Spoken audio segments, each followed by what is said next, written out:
Good morning to all of you. कैसे हो? I hope आप लोग अच्छे होंगे, अच्छे से अपनी पढ़ाई कर रहे होंगे। स्टूडेंट्स, हमारा जो क्लोथिंग टेक्सटाइल की यूनिट चल रही थी उसमें जो पिछला क्लास था सेल्यूलोजिक फाइबर का पूरी तरह से कंप्लीट हो चुका। आज जो हम पढ़ने जा रहे हैं यह एक एनिमल फाइबर है, ठीक ना, जो एनिमल से प्राप्त होता है और क्या कौन सा तंतु है? प्रोटीन तंतु है। ठीक, हमने आपको जब क्लासिफाई किया था ये पूरे आपके आप पिछला जो क्लास देखोगे क्लासिफिकेशन ऑफ फाइबर, उसमें जंतु जगत से जो प्राप्त होने वाला रेशा था उसको दो भाग में बांटे थे। पहला था सिल्क और दूसरा ऊल था, जिसमें आज हम सिल्क को पढ़ेंगे। ठीक ना, सिल्क बहुत ही इंटरेस्टिंग चैप्टर है, बहुत ही इम्पॉर्टेंट चैप्टर है। ठीक ना, इसका जो जन्मदाता है चीन है, और इसके जन्मदाता चीन के पीछे एक दंत कथा मान के चलिए कि एक स्टोरी है कि कहाँ से शुरुआत हुआ, इस सिल्क की शुरुआत कैसे हुई, इसके पीछे एक दंत कथा कही जाती है। उसको एक सुन लीजिए कि कैसे हुआ, इसका जो हम यूँ कहेंगे कि इसका प्रादुर्भाव कैसे हुआ। ठीक ना, एक बार क्या हुआ, चीन में चीन की रानी थी, इनका नाम था सी लिंगची।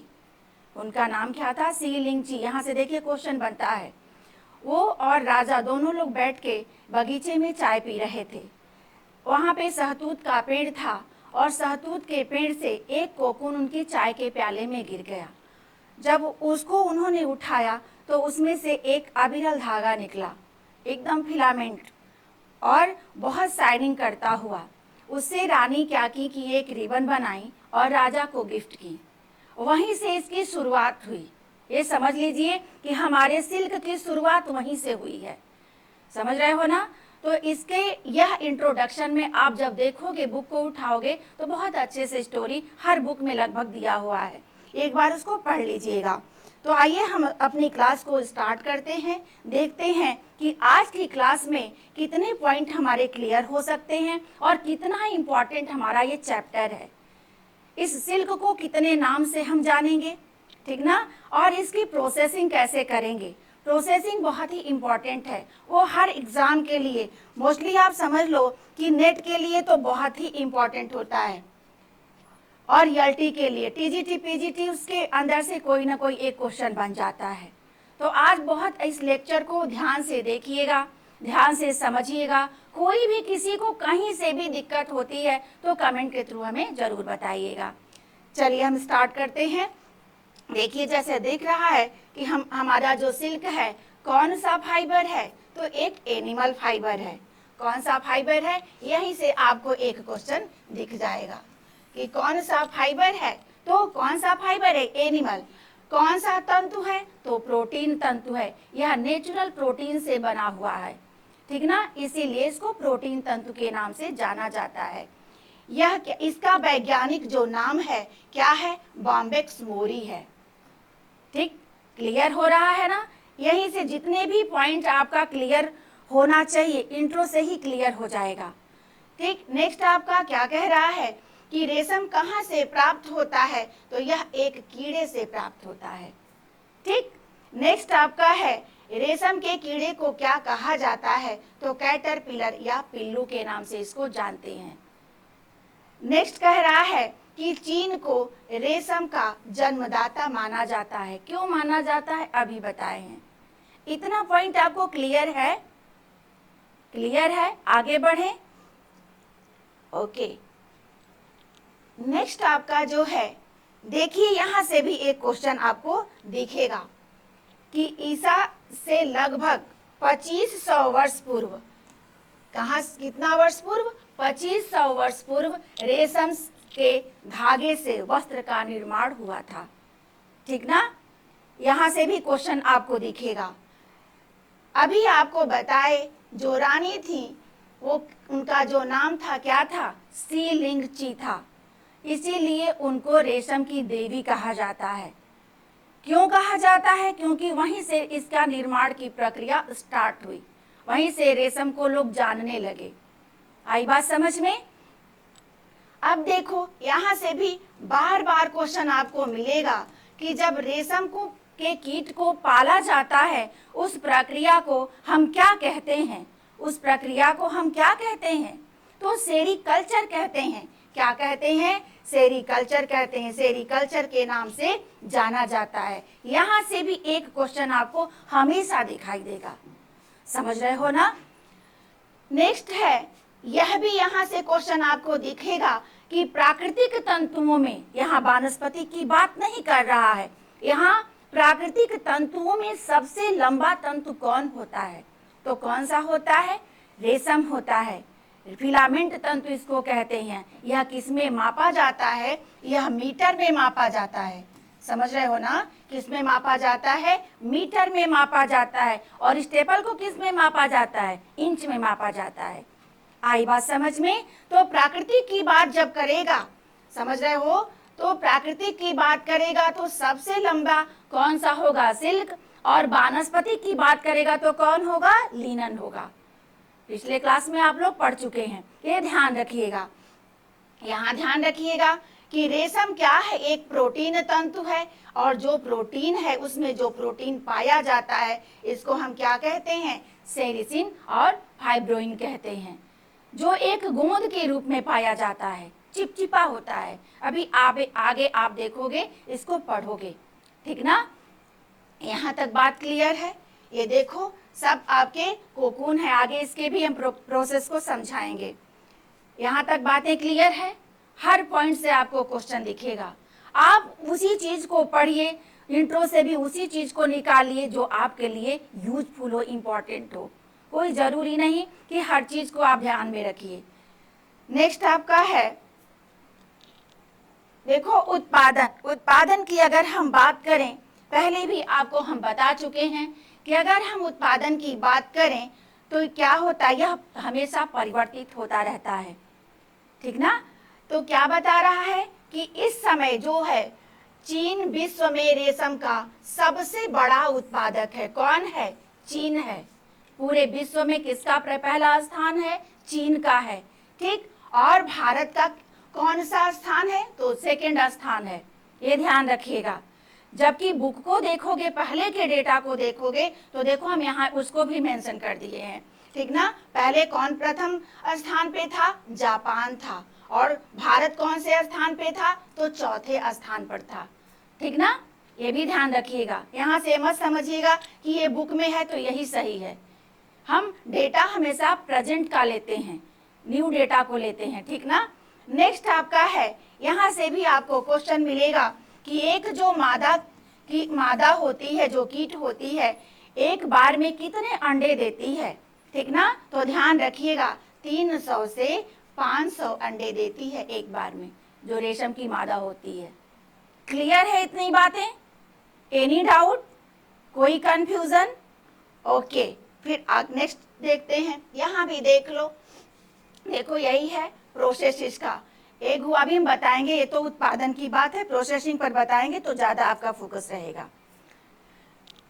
नेक्स्ट है, देखिए अब एक बात और ध्यान रखिएगा कि जैसे कपास को कई नाम से हम जान लेते हैं, लिनन को कई नाम से जानते हैं, वैसे सिल्क को भी हम कई नामों से जान सकते हैं। जैसे देखो रेशम के रेशों को, यहाँ पे रेशम है, रेशम के रेशों को कई नामों से हम जान सकते हैं। तो पहले ही हम बताए हैं कि यह कैसा फाइबर है? एक नेचुरल फाइबर है, तो इसीलिए यह क्या है? एक प्राकृतिक रेशा है, ठीक। पहला क्लियर हो गया। यह कहाँ से मिला? जंतु जगत से मिला, मुझे प्राणी जगत से मिला, तो कौन सा रेशा हो गया? यह जानतो रेशा है, एनिमल फाइबर के नाम से इसको जानते हैं। ओके, नेक्स्ट है प्रोटीन फाइबर के नाम से जानते हैं, ठीक। नेक्स्ट है, इसको क्या कहा जाता है? वस्त्रों की रानी कहा जाता है। यह बहुत ही खूबसूरत दिखता है, देखते हो जो भी सिल्क की साड़ियाँ, सिल्क के सूट, आप भी जो भी कोई पहनता है, बहुत ही अट्रैक्टिव, बहुत ही कोमल लगता है, समझ रहे हो ना। इसीलिए क्या कहा जाता है? रानी की संज्ञा किसको दी? जो बहुत खूबसूरत हो। तो इसका कपड़ा जो क्या है, बहुत ही खूबसूरत होता है। आई बात समझ में? तो इसलिए इसकी खूबसूरती को देखते हुए इसे क्या कहा जाता है? वस्त्रों की रानी कहा जाता है, ठीक। यह एक वैभवशाली वस्त्र कहा जाता है। यह क्या है? एक वैभवशाली वस्त्र है, तो वैभवशाली रेशे के नाम से भी जाना जाता है। और क्या है? यह प्राकृतिक फिलामेंट है। अभी बताए हैं ना कि यह नेचर में सबसे लंबा रेशा है, और जो सबसे लंबा रेशा होता है उसे क्या कहते हैं? फिलामेंट कहते हैं। यह राजसी वस्त्र के नाम से इसको जानते हैं। यह राजा महाराजा लोग, बहुत धनाढ्य घर के लोग इसको पहनते थे, क्योंकि यह बहुत कीमती होता है। इसका जो कॉस्ट होता है ना, बहुत ज़्यादा होता है, सब लोग इसको एफोर्ड नहीं कर सकते। समझ रहे हो? तो ये क्या है, इसीलिए इसको राजसी फाइबर के नाम से जाना जाता है। क्लियर है? यहाँ से आप अगर कोई क्वेश्चन आता है तो आराम से आप कर सकते हो। क्लियर है? नेक्स्ट आपका है, यहां भी से भी क्वेश्चन आपका बनता है, ध्यान रखिएगा। एक एक अगर लाइन अगर हम देखें, एक एक चीजों को अगर हम देखें, समझ रहे हो ना, तो एक एक लाइन इंपॉर्टेंट है, ये ध्यान रख के पढ़िएगा। नेक्स्ट आपका है, देखिए अब हम चलेंगे प्रोसेसिंग पर, और इसका जो मैन्युफैक्चरिंग है, इसको जब हम बनाते हैं, जब इसका एक धागे का निर्माण करते हैं, वस्त्र का निर्माण करते हैं, तो किन किन प्रक्रियाओं से हमको गुजरना पड़ता है। यहाँ से बहुत सारे क्वेश्चन आपको दिखाई देते हैं। तो यह हमारा जो पॉइंट है बहुत इंपॉर्टेंट है, समझ रहे हो ना, वेरी इंपॉर्टेंट है। ये समझ लीजिएगा, अपने दिमाग में डाल लीजिएगा, और ये भी समझ लीजिएगा कि आज पढ़ा देंगे क्लास में, उसके बाद किसी को यहाँ से कोई डाउट नहीं होगा, क्योंकि बुक में भी थोड़ा इधर उधर दे दिया है, जिससे आपको कंफ्यूजिंग होता होगा। वहाँ पे कोई भी देखकर पढ़ के कंफ्यूज हो सकता है, लेकिन आज जो पढ़ लोगे तो एक एक पॉइंट क्लियर हो जाएगा। समझ पा रहे हो ना? तो ये ध्यान दीजिएगा, इसको थोड़ा सा ध्यान देके पढ़िएगा।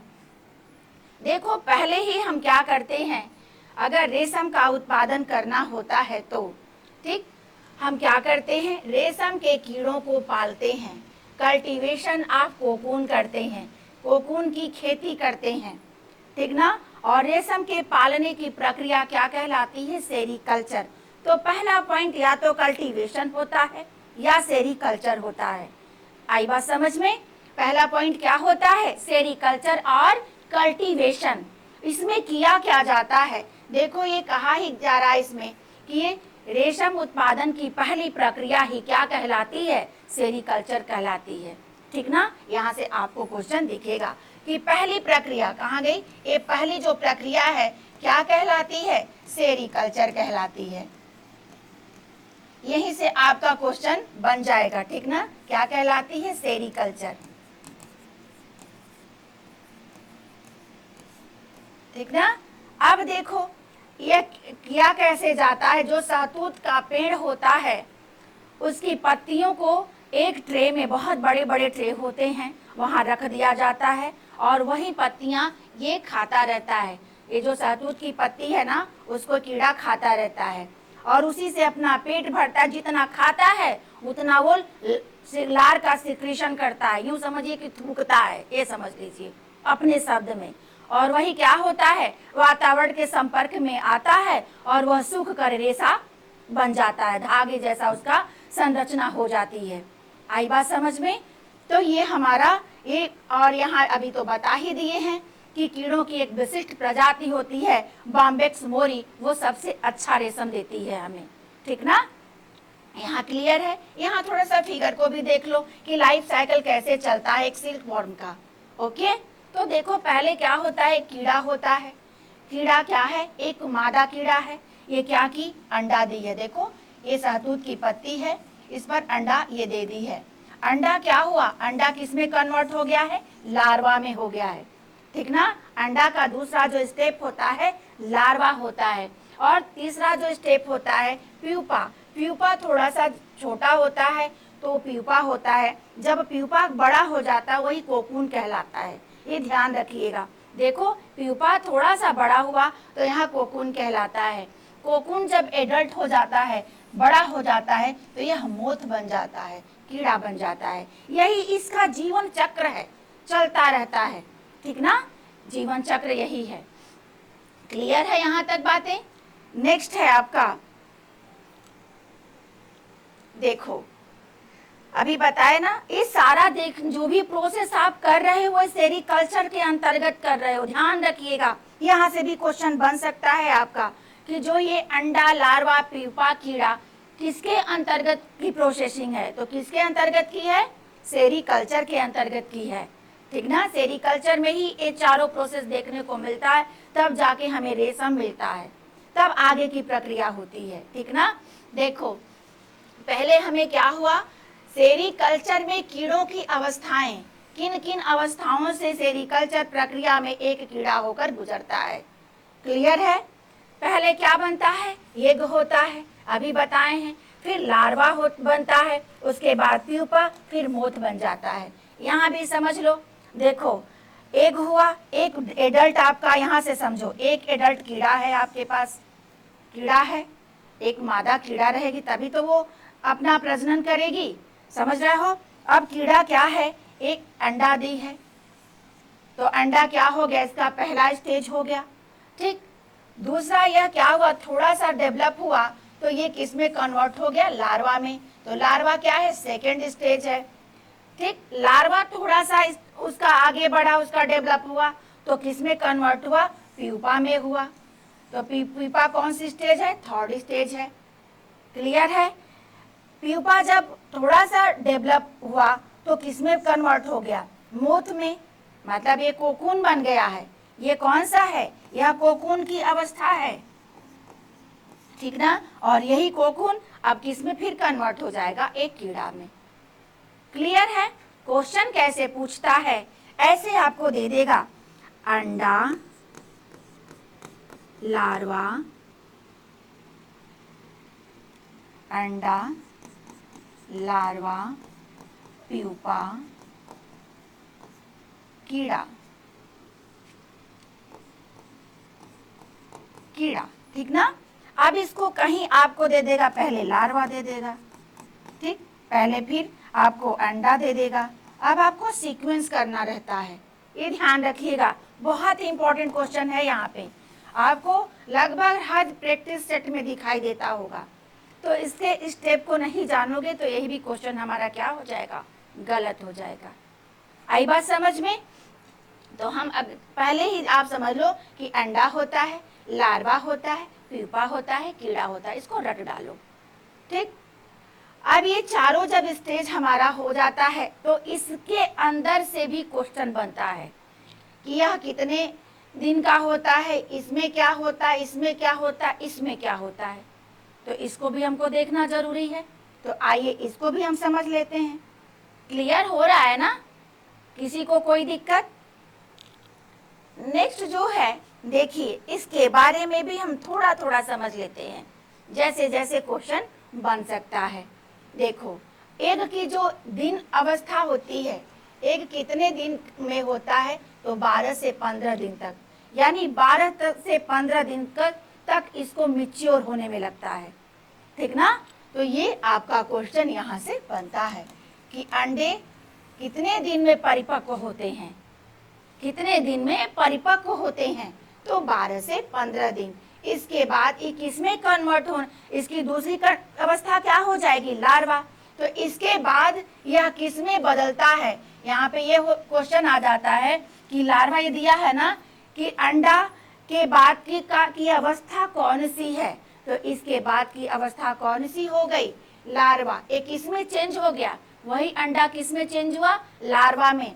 अब लार्वा जब तुरंत बना, तुरंत जब लार्वा वह चेंज हुआ तो वह कितने mm का दिखाई दे रहा था, 3 mm का दिखाई दे रहा था। और ये समझ लो जो कि लार्वा होता है ना, इस कंडीशन में, इस अवस्था में बहुत ही एक्टिव होता है, बहुत जल्दी जल्दी, देखो कितना जल्दी जल्दी शहतूत की पत्ती को खा रहा है, देख रहे हो ना, ये शहतूत की पत्ती है, ये सब खा चुका है, देखो जैसे जैसे खाता जाता है आगे बढ़ता जाता है, देख रहे हो ना, बहुत एक्टिव होता है, बहुत एक्टिव होकर पत्तियों को खाता है। अब और लास्ट में कितने mm का हो जाता है, यहाँ से भी क्वेश्चन बनेगा कि किस अवस्था में सबसे क्रियाशील होता है यह, तो लार्वा की अवस्था में, ठीक ना। यहाँ से भी क्वेश्चन आपको दिखेगा। यह लास्ट में, जब लास्ट में कितने mm का हो जाता है, तो 10 mm का, यहाँ से भी क्वेश्चन आपको दिखेगा। प्रत्येक अवस्था में, ठीक ना, ये 2-3 अवस्थाओं से होकर गुजरता है और प्रत्येक अवस्था में अपने स्किन का कलर चेंज करते जाता है, समझ रहे हो ना। अपने स्किन का कलर चेंज करते जाएगा। तो और चौथी अवस्था में जाते जाते स्लेटी से या स्लेटी कलर का हो जाता है चौथी अवस्था में, और स्लेटी से किस कलर का हो जाता है? गुलाबी कलर का। और इतना ये स्लाइवा का सिक्रीशन करता है कि पूरे को अपने समझ लो कि उसके स्लाइवा से पूरा उसका ऊपर का भाग ढक जाता है। और जब ढक जाता है ना तो वह किस आकार का दिख, यहाँ से भी क्वेश्चन दिखता है आपका, अंग्रेजी के 8 आकार का दिखने लगता है। कौन दिखता है? लार्वा दिखता है।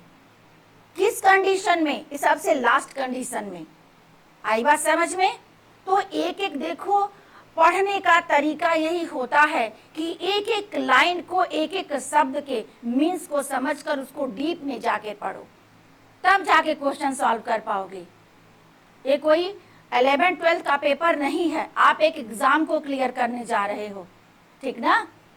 इसलिए हर एक शब्द को ध्यान से सुनिए और आप पढ़ते चलिए। यहाँ तक क्लियर है बातें? आगे बढ़ते हैं। देखो, अब आ गए हम प्यूपा के कंडीशन में, प्यूपा की अवस्था में आ गए। अब देखो प्यूपा में क्या क्या होता है। प्यूपा जो होता है, ये देखो लगातार लार का स्राव करता है। इस कंडीशन में सबसे ज्यादा वो लार का, स्लाइवा का सिक्रीशन करता है, ठीक ना? उसके जो छेद होते हैं, जो मुंह के पास जो नाक होती है, 2 छिद्र होता है, वहीं से क्या करता है? खूब लार निकालता है, खूब ज्यादा, मतलब आप समझ लो। और वही लार क्या है? फाइब्रिन और सेरिसिन। क्या है? यह एक चिपचिपा सा गोंद है, ठीक ना? जिसमें यह पूरी तरह से क्या है? एक प्रोटीन है, समझ रहे हो ना? और यह क्या है? जो चिपचिपा है इसलिए गोंद है, यह गोंद है। 3-4 दिन, देखो यहाँ से क्वेश्चन बहुत डीप में पूछ देता है, आपका नेट वगैरह में देखोगे कि 3 से 4 दिन में कोकून आपका पूरी तरह से तैयार हो जाता है। पहले प्यूपा है, ये समझ लो, 2 दिन तक वो प्यूपा है।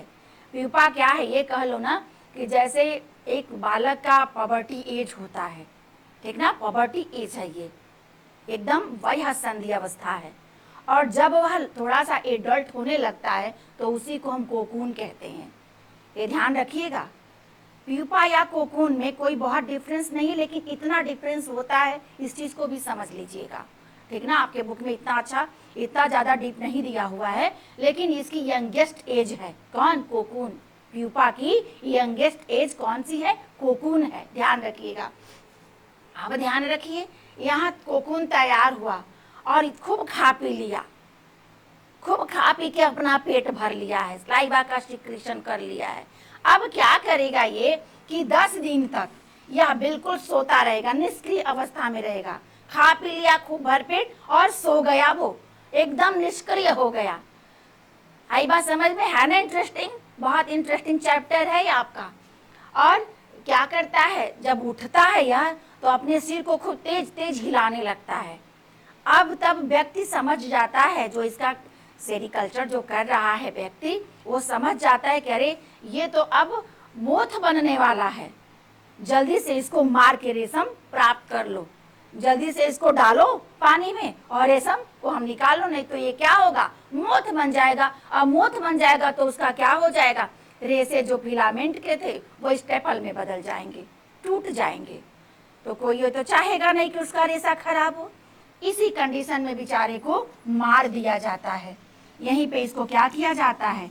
मार दिया जाता है और मार कर रेशम प्राप्त कर लिया जाता है। अब जो आगे हमको और रेशम की जरूरत पड़ेगी, इस कंडीशन में क्या किया जाता है कि कुछ कीड़ों को छोड़ दिया जाता है आगे के जनरेशन के लिए, आगे का रेशम का उत्पादन करने के लिए। उस अवस्था को स्टोविंग कहा जाता है, ध्यान रखिएगा। यहाँ से क्वेश्चन आपको मिलेगा, जब छोड़ दोगे कीड़े को अंडा देने के लिए अगली जनरेशन के लिए, तो उस प्रक्रिया को, उस अवस्था को स्टोविंग के नाम से जानते हैं। ध्यान रखिएगा इस चीज को। यहाँ तक बातें क्लियर हैं? किसी को कोई confusion? Any doubt? No confusion. इसको भी यहाँ देखो, वही चीज दिया है, ठीक ना, कि ये कैसे कैसे बनता है। देख रहे हो ना, फर्स्ट सेकंड थर्ड स्टेज में फिर जाके वो कीड़ा वही चीजें हैं बार बार। ठीक ना। जिसको समझ ली हो तो टाइम वेस्ट करने की कोई जरूरत नहीं है। यहाँ तक बातें क्लियर हो गई। अब चलिए हम नेक्स्ट चलते हैं। ये सारा जो अभी तक मोथ आप देखे ये सब सेरीकल्चर में था।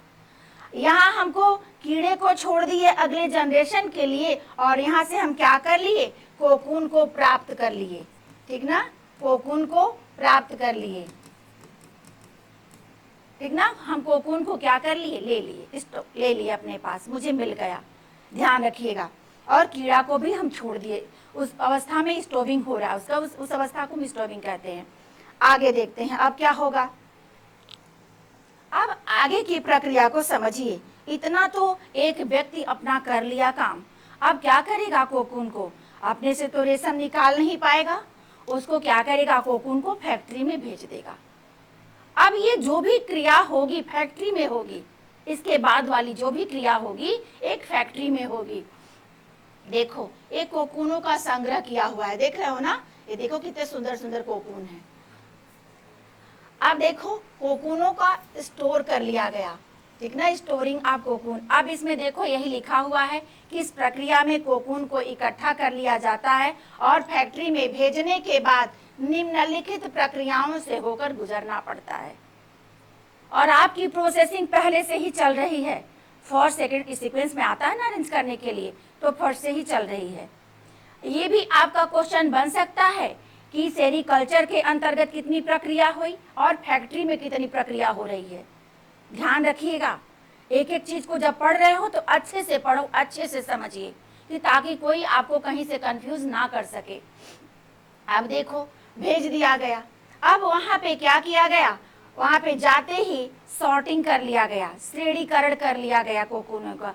सब एक तरह के तो है नहीं, एक तरह के नहीं ना दिख रहे हैं, देखो कोई बड़ा सा दिख रहा है, कोई गोल आकार में दिख रहा है, कोई लंबा आकार में दिख रहा है ना।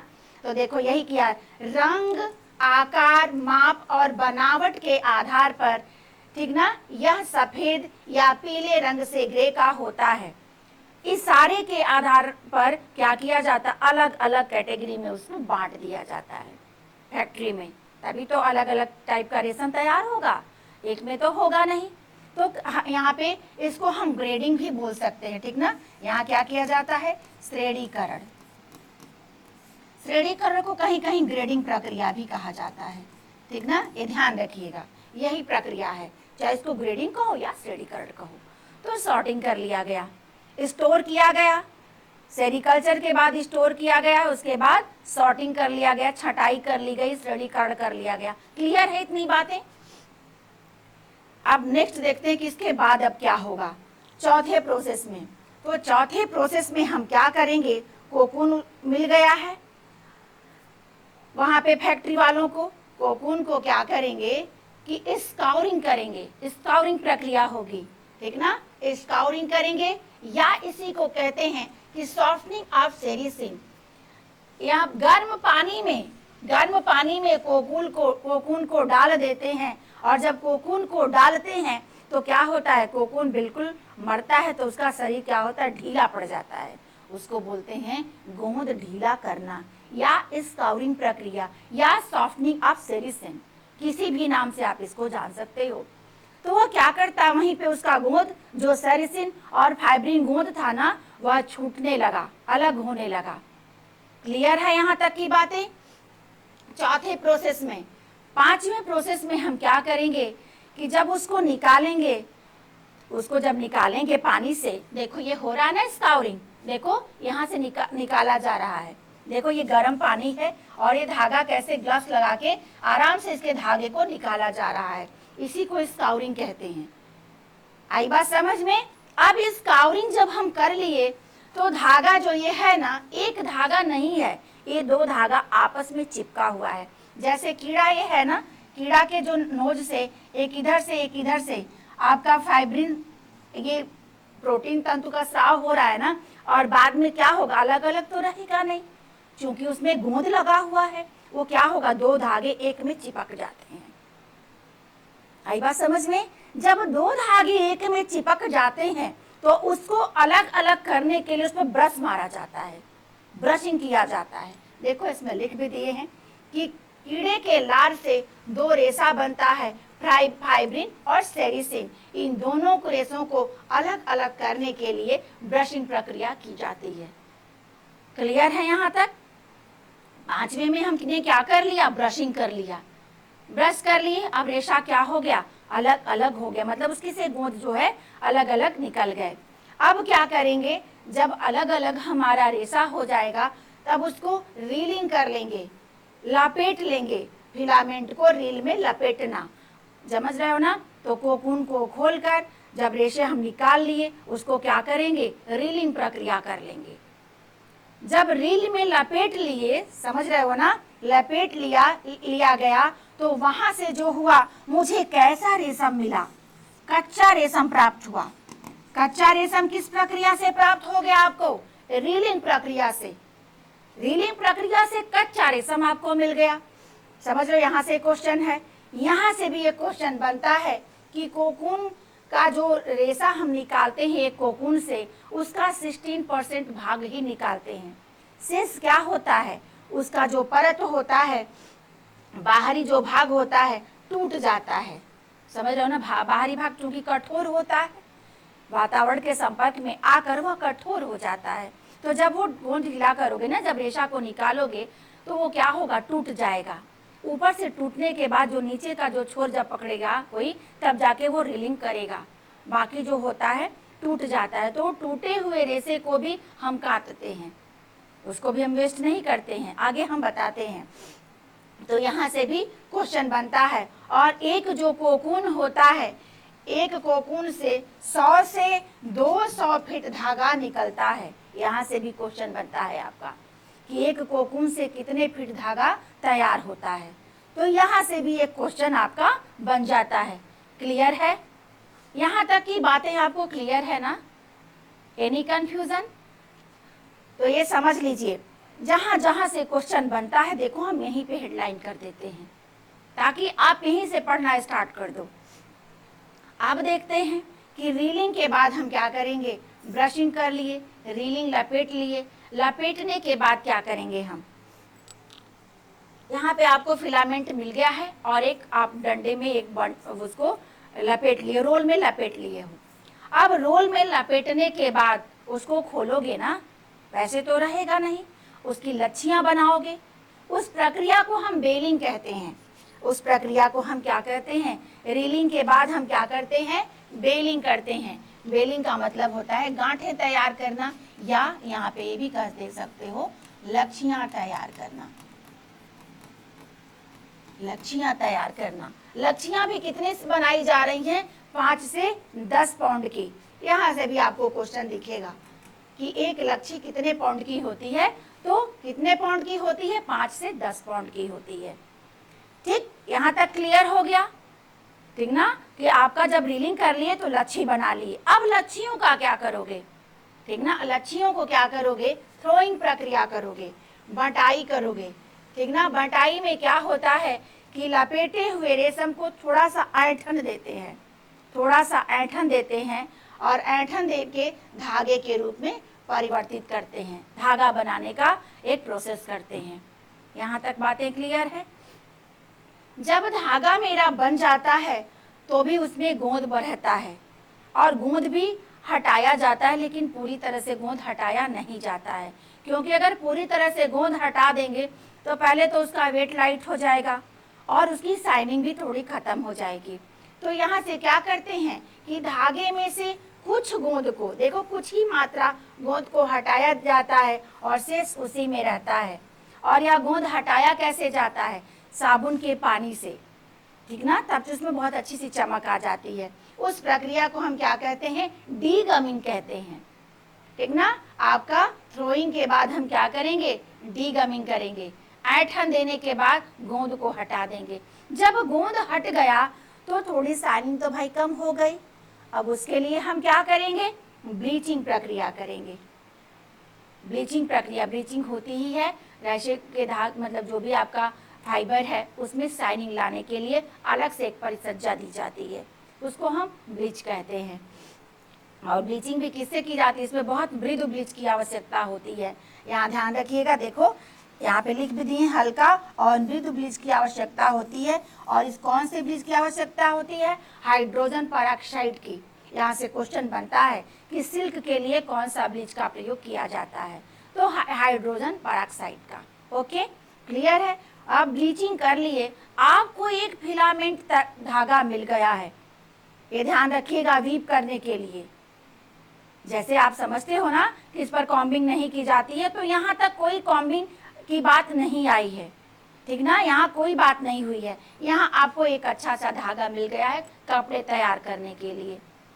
यहाँ तक बात क्लियर है? 10 तक की का जो पॉइंट है क्लियर है ना? Any doubt? चलिए आगे बढ़ते हैं। यहाँ तक क्या प्राप्त कर लिए हो? एक फिलामेंट अच्छे कंडीशन में प्राप्त कर लिए हो, ओनली फिलामेंट प्राप्त किए हो। अब देखो क्या होता है उसके बाद, जब ब्लीचिंग प्रक्रिया कर लिए आपको एक अच्छा सा रेशा फिलामेंट मिल गया। अब क्या होता है, अभी आपको बताए थे कि कोकून का जो ऊपरी परत होता है टूट जाता है और वह छोटे छोटे रेशे में कन्वर्ट हो जाता है। तो अब उस रेशे का हम क्या करेंगे? आप टाइप्स ऑफ सिल्क में पढ़ाएंगे आपको कि कटा हुआ रेशम, ठीक ना, कुछ उत्पादन किया जाता है, कुछ कटा हुआ रेशा होता है, ठीक ना। आगे आप देखो अगली वाले क्लास में उसको बहुत अच्छे से हम आपको समझा देंगे।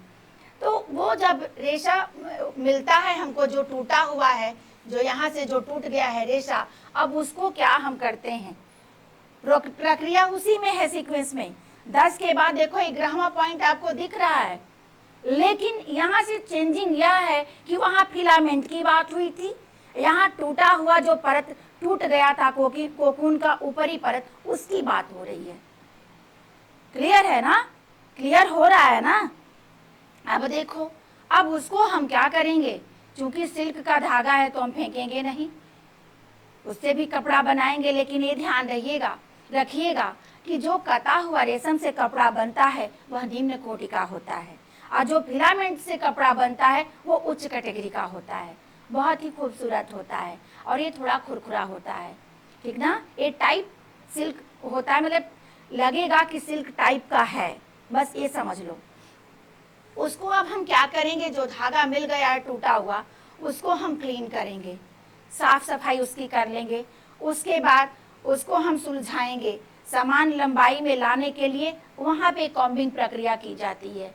ये ध्यान आप मत दिमाग में डालिएगा कि कॉम्बिंग प्रक्रिया इस पर नहीं होती है। अगर ये सब बात थोड़ा सा कंफ्यूज करती है तो मंजू पाटनी के बुक को उठाइएगा, एक एक लाइन को पढ़िएगा, हर चीज़ आपको क्लियर हो जाएगा, ठीक ना। कभी भी आप कमेंट करने से पहले 1-2 बुक को पढ़ने के बाद कमेंट किया करिए कि ये चीज़ गलत है। समझ रहे हो ना? जैसे आपने कोई भी एक किताब उठाई, उसमें कुछ और है, हम कई किताबों को देखते हैं, जो बेहतर रहता है आपके लिए वही देते हैं। समझ पा रहे हो ना? तो जब 2-3 किताब को देख लो, जब समझ में आए कि ये नहीं है, हो सकता है कि मिस्टेक तो हमसे भी हो सकती है, ऐसी कोई बात नहीं है, लेकिन उस चीज़ को ध्यान में रख के तब कमेंट में गलत नाम का यूज किया करिए, ठीक ना। ये ध्यान रखिएगा। जैसे अभी मंजू पाटनी के बुक को नहीं पढ़ोगे तो आप कह सकते हो कि मैम इसमें कॉम्बिंग की प्रक्रिया नहीं होती है।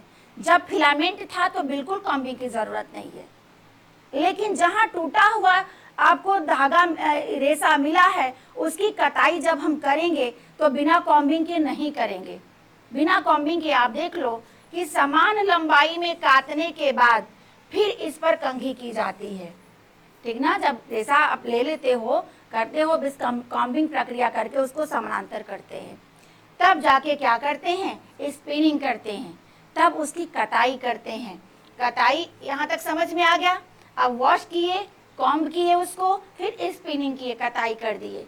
अब मुझे क्या हुआ? एक हमें ये भी धागा क्या किया जाता है? एक रील में लपेट दिया जाता है, ठीक ना। और ये जो भी सफाई होती है एक गैस के माध्यम से होती है। नेक्स्ट आपका है वीविंग। अब जब हम कटाई कर लिए, मुझे धागा मिल गया, उस प्रक्रिया अब उसका हम क्या करेंगे?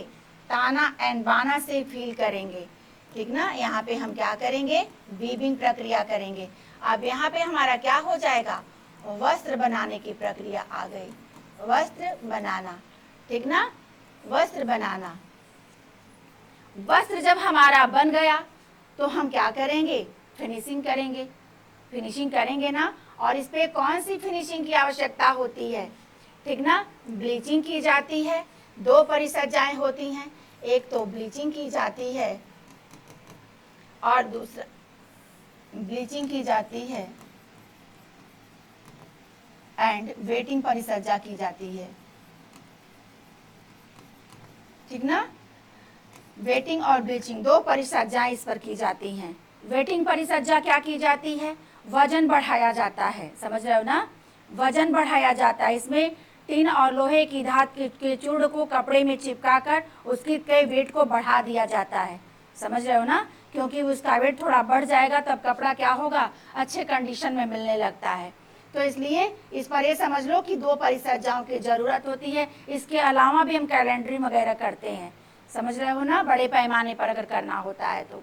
उसके बाद क्या किया जाता है, डाइंग किया जाता है, रंगा जाता है, रंगाई की जाती है, ठीक ना, रंगाई की जाती है। इसमें भी समझिए ऊन और रेशम में, ऊन के समान रेशम में भी रंगों के प्रति गहरा सादृश्य होता है, यानी कलर बहुत अच्छे से चढ़ता है इस पर भी, समझ रहे हो ना, और बहुत ही कलरफुल इस पर हम कर सकते हैं, बहुत ही इसमें कोई दिक्कत नहीं होती है। जबकि कॉटन लिनन में दिक्कत होती है, इस पर कोई दिक्कत नहीं होती है। उसके बाद हम लास्ट में क्या करते हैं, प्रिंटिंग करते हैं। आप देखते हो कि सिल्क में भी प्रिंट किया जाता है, तो आपकी खूबसूरती उसकी कपड़े की और बढ़ाने के लिए प्रिंटिंग प्रक्रिया की जाती है।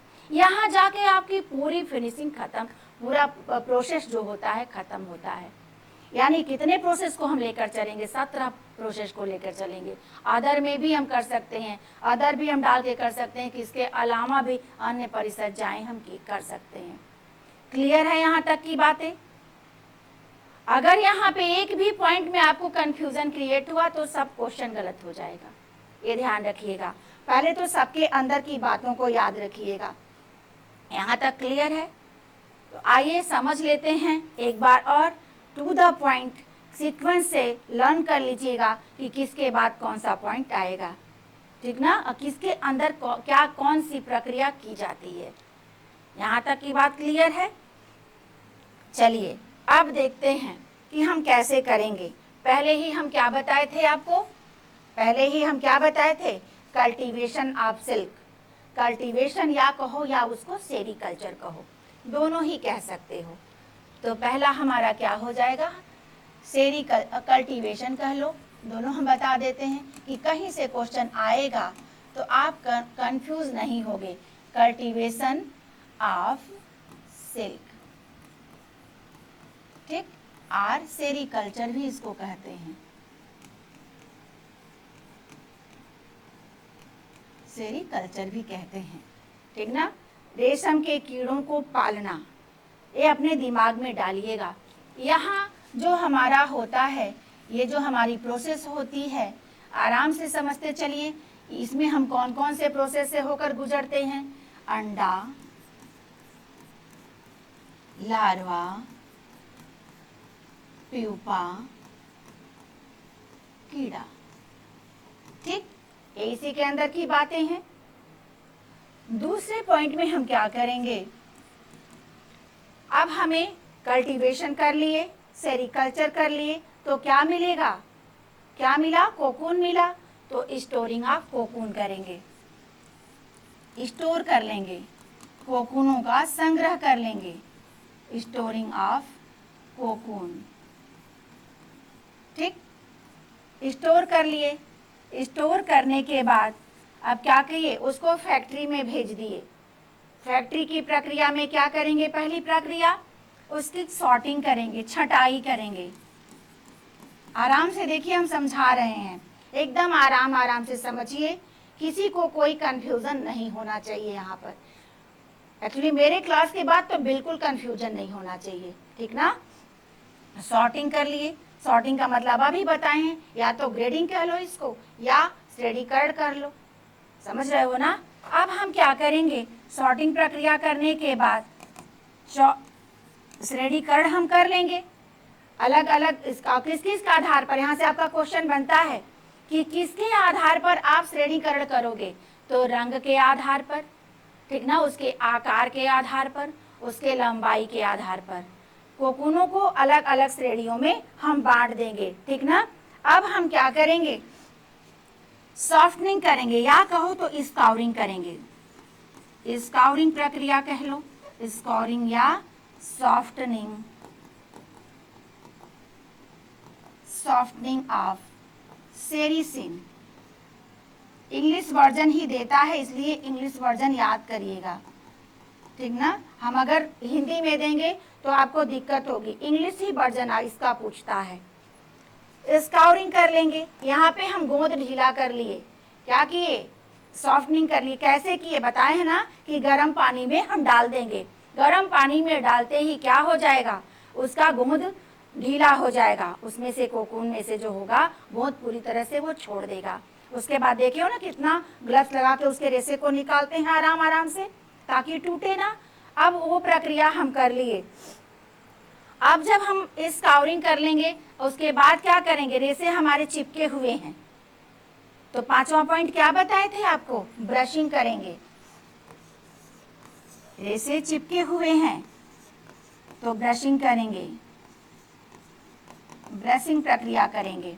उसको क्या करेंगे, अलग अलग छुड़ाएंगे। जो दो धागे बताए हैं ना कि दोनों नाक से जो उसके निकलता है, मुंह से जो उसके दो छिद्र होते हैं वहां से निकलता है तो रेशे चिपके होते हैं, तो ब्रश के थ्रू उसका क्या किया जाता है, ऊपरी उसके परत को हटाया जाता है तो रेशे क्या होते हैं, अलग अलग हो जाते हैं।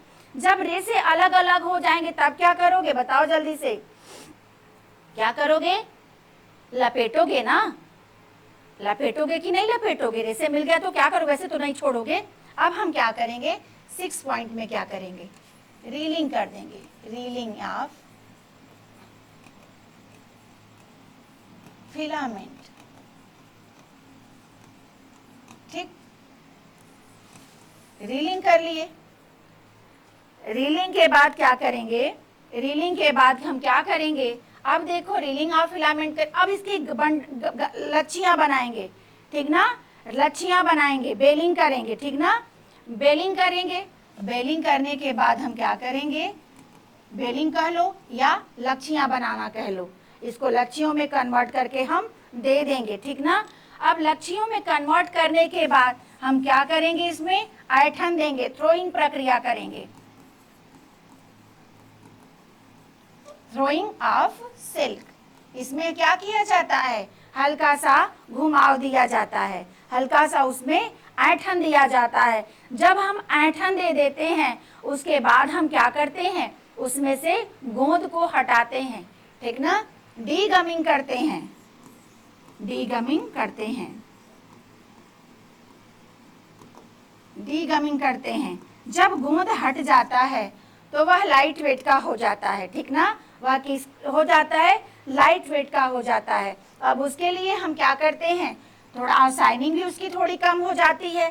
शाइनिंग जब कम हो जाती है तो क्या करते हैं, उसमें हम ब्लीचिंग करते हैं। आप जानते ही हो कि इस परिसज्जा से कपड़े में शाइनिंग आती है,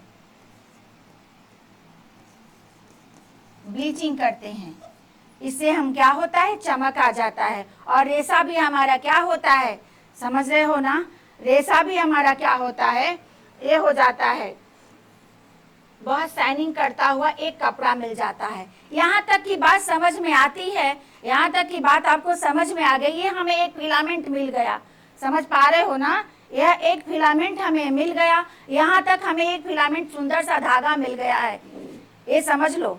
अब इसके बाद जो टूट गया था, कोकून का जो ऊपर वाला भाग टूट गया था, उसको भी हम काट के रेशम बनाए, रेशम की प्रक्रिया, जो रेशम का कपड़ा बनाएंगे तो कटा हुआ बनाएंगे, कटाई की जाती है, समझ रहे हो ना, उसकी कटाई की जाती है। अब वहां से प्रोसेस थोड़ा सा चेंज हो जाता है, ये ध्यान रखो। यहाँ पे आप एक फिलामेंट मिल गया है, आपको क्या मिल गया है, फिलामेंट मिल गया है, अविरल धागा मिल गया, ठीक। इसके बाद क्या करोगे, अब ध्यान रखिएगा, जो टूटा हुआ परत है उसकी बात हम कर रहे हैं। 11वें पॉइंट में क्या करोगे, क्लीनिंग एंड वॉशिंग करोगे, क्लीनिंग एंड वॉशिंग करोगे, वॉशिंग करोगे। वॉश कर लोगे तो क्या करोगे, वॉशिंग जब कर लिए तो वॉश करने के बाद क्या करोगे, जब उसकी धुलाई सफाई हो गई तो क्या करोगे, कॉम्बिंग करोगे। कॉम्बिंग के बाद क्या करोगे, कॉम्बिंग करोगे। कॉम्बिंग के बाद 13वां पॉइंट क्या करोगे, चलो यहीं पे लिखते हैं। कॉम्बिंग के बाद रेसे सुलझ गए, उसके बाद सबको पता है कि स्पिनिंग करते हैं, स्पिनिंग करते हैं। फिर हम क्या करते हैं, वीविंग करते हैं। ये तो सबको पता है, जो हर कपड़े में होता है वहाँ पे ये होगा, वीविंग करते हैं। फिर हम क्या करते हैं, फिनिशिंग करते हैं, फिनिशिंग करते हैं। फिर हम क्या करते हैं, 15 पॉइंट हो गया। 16 में देख लो, 16वां जो है हमारा पॉइंट, फिनिशिंग के बाद हम डाइंग करते हैं, डाइंग करते हैं। 17वें में क्या करते हैं, प्रिंटिंग करते हैं। ठीक, क्लियर है, एकदम क्लियर, किसी को कोई दिक्कत? फिर से एक बार सुन लो, फिर से एक बार सुन लो, कि ये नहीं कहोगे कि मुझे समझ में नहीं आया है, ठीक ना। ये थोड़ा सा इधर उधर हो गया है, लेकिन अपने हिसाब से इसको सीक्वेंस में कर लीजिएगा, कोई दिक्कत नहीं होगी। हमने कोकून को प्राप्त करने के लिए कोकून का पालन किया, कोकून के मतलब कि एक यूं कहिए कि मलबरी के पत्तों को खिलाकर उसका पालन पोषण किया। यहाँ पे हमको 4 कंडीशन में देखने को मिला, वही अंडा, लार्वा, प्यूपा, कीड़ा, इसके अंतर्गत की बात है। दूसरे में हमने क्या किया, उसकी छटाई कर ली, अरे सॉरी स्टोरिंग कर ली, उसको कोकून को इकट्ठा कर लिया। यहाँ से मुझे क्या मिल गया, प्यूपा से कोकून मिला ना, फिर इसको हम स्टोर कर लिए। स्टोर करने के बाद फैक्ट्री में भेज दिए। फैक्ट्री वालों ने क्या किया कि इसको श्रेणीकरण कर लिया, सॉर्टिंग कर दिया, छटाई कर दिया। यहाँ पे छटाई करने के बाद उसको क्या किया, छांट के गर्म पानी में डाल दिया। गर्म पानी में डालते ही जो गर्म पानी में डालने की प्रक्रिया होती है वह स्काउरिंग कहलाती है, या सॉफ्टनिंग ऑफ सेरिसिन के नाम से जाना जाता है। आई बात समझ में? तो यहाँ पे हमने इतना काम कर लिया। फिर हमारे जो रेसे थे वो चिपके हुए थे, उसको सुलझाने के लिए हमने ब्रशिंग कर लिया, ठीक ना, उसको अलग अलग करने के लिए हमने ब्रशिंग कर लिया। 5 पॉइंट क्लियर हो गया। 6वें में देखो, जब हम ब्रशिंग कर लिए, मुझे धागा अलग अलग मिल गया, तो हमने क्या किया, उसको रीलिंग कर लिया, रोल पे लपेट लिया। रोल पे लपेटने के बाद उसकी बेलिंग कर दी, उसकी लच्छियां बना दी। लच्छियां बनाने के बाद हमने क्या किया, उस पर ऐंठन दिया, थ्रोइंग ऑफ सिल्क किए, मतलब उस पर एक घुमाव दिए, और जो हम फिलामेंट लपेट लिए थे। अब घुमाव देने के बाद उस पर हम डी गम, उसमें गम चिपका था, जो सेरिसिन और फाइब्रिन उस पे लगा हुआ था, और ज़्यादा तो उसमें रहेगा तो भी दिक्कत, और सब हट जाएगा तो भी दिक्कत। हम क्या करेंगे, कुछ भाग को हटा लेंगे, कुछ भाग छोड़ देंगे। आई बात समझ में? उस प्रक्रिया को हम क्या कहते हैं, गोंद हटाने की प्रक्रिया डी गमिंग कहलाती है। गमिंग करना, गोंद देना, डी गमिंग करना, गोंद हटा लेना। ओके, यहाँ तक क्लियर है। डी गमिंग के बाद हम क्या किए, गोंद हट गया, थोड़ी शाइनिंग कम हो गई, क्योंकि गोंद की वजह से शाइनिंग रहती है। उस पर हमने क्या किया, ब्लीचिंग कर लिया। ब्लीचिंग करने के बाद आपको बहुत अच्छे कंडीशन में एक फिलामेंट मिल गया है, सिल्क का एक फिलामेंट धागा, बहुत अविरल धागा आपके पास आ गया। ठीक, बात हुई यहाँ से। अब यहाँ क्या हुआ, कोकून के कुछ परत जो टूट गए थे, वो भी कुछ टुकड़ों में इधर उधर पड़े थे। अब उस टुकड़ों को भी हमको यूज करना है। अब उसके लिए हम क्या करेंगे, उस पर भी थोड़ा सा गोंद वगैरह लगा ही रहेगा, तो छोटे छोटे छोटे वो टुकड़े हैं। अब उसको हम क्या करेंगे, वॉशिंग करेंगे, क्लीनिंग एंड वॉशिंग करेंगे। वॉशिंग करने के बाद हम कॉम्बिंग करेंगे, धागा को सुलझाएंगे, सुलझाने के बाद स्पिनिंग करेंगे, स्पिनिंग करने के बाद हम क्या करेंगे, वीविंग करेंगे, कपड़ा तैयार कर लेंगे। जो ये कपड़ा तैयार होगा, यहाँ का जो कपड़ा तैयार था उससे निम्न कैटेगरी का होगा। यहाँ से कपड़े तैयार हो रहे हैं फिलामेंट से, लेकिन उसकी अपेक्षा यह निम्न कैटेगरी का होगा।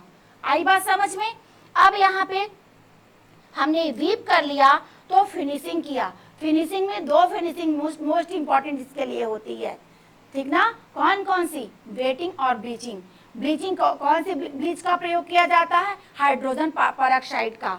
इसके लिए हमेशा सॉफ्ट और मृदु ब्लीच की आवश्यकता होती है, ठीक ना। हाइड्रोजन पेरोक्साइड का इस पर प्रयोग किया जाता है ताकि कपड़े बहुत ही अट्रैक्टिव और सुंदर दिखे। इसके कपड़े जो होते हैं, जो फाइबर होता है, बहुत नाजुक होता है, इसीलिए इस पर ब्रीद ब्लीच की आवश्यकता होती है।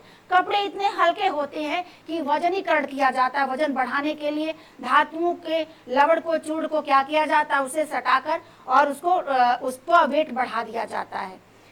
तो ये समझ में आ गया कि फिनिशिंग में 2 फिनिशिंग मोस्ट इंपॉर्टेंट है, मतलब मेन हमारी जो फिनिशिंग है 2 है, ब्लीचिंग और वेटिंग। अब यहाँ पे हम फिनिशिंग कर लिए, अब उसको हम क्या करेंगे, कपड़ा मुझे यहाँ मिल गया है, अब कपड़े को क्या करेंगे, हम रंगेंगे। रंगना बहुत अच्छा इस पर कलर चढ़ता है, जैसे ऊन पे चढ़ता है वैसे इस पर भी चढ़ता है। कपास की तरह से यहाँ कोई प्रॉब्लम क्रिएट नहीं होती है। उसके बाद हम अगर प्रिंट देना है तो प्रिंटिंग करेंगे। क्लियर है? ये पूरा सीक्वेंस में आपको हमने दे रखा है। इससे हम क्वेश्चन बनाएंगे और क्वेश्चन में किसी को कोई दिक्कत नहीं होगी। समझ रहे हो ना? ये हमारा सिल्क का पार्ट 1 था। ये बहुत लंबा चैप्टर ना हो जाए, बहुत लेंदी ना हो जाए, आप कहीं कंफ्यूज ना हो जाए, इसीलिए हम हर चैप्टर को 2 पार्ट में डिवाइड कर देते हैं और दोनों ही पार्ट आपके लिए बहुत इंपॉर्टेंट रहता है। ठीक ना? तो हमारा जो आज का जो क्लास था यहीं तक का था, यहाँ तक समझिएगा। हम अगले क्लास में मिलते हैं पार्ट 2 को लेकर। वहाँ हम देखेंगे कि सिल्क की कितने टाइप्स का सिल्क होता है और सिल्क की कौन कौन सी विशेषताएं होती हैं। ठीक ना? आज इसको अच्छे से पढ़िएगा, समझिएगा। मिलते हैं कल नेक्स्ट क्लास में। Thank you.